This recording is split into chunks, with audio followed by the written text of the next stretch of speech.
Hi everyone. A group of us have decided to start a series of interviews called the Referrology Series.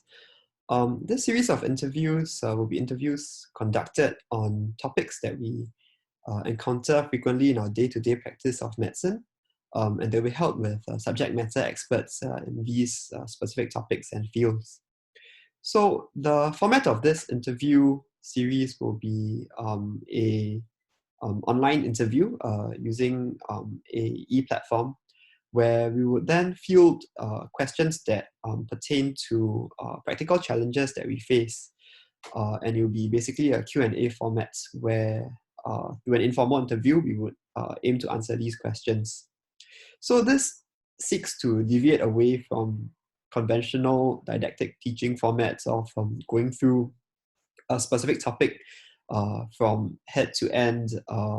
And the premise of this is because I think many of us, especially if we have been practicing medicine for a while, would actually know a fair bit about some of these commonly encountered topics.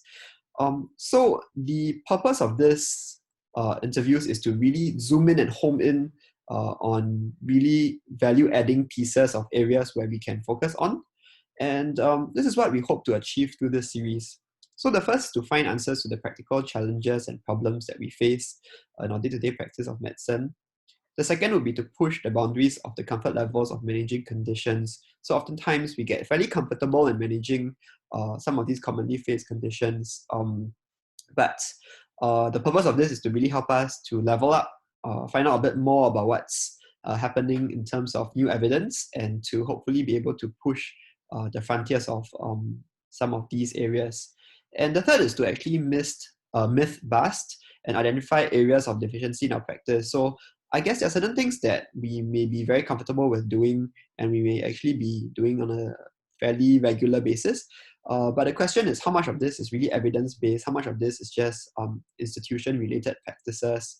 And yeah, the purpose of this set of interviews is to highlight these areas so that in our practice we are aware of what we are doing and whether what we are doing really benefits patients.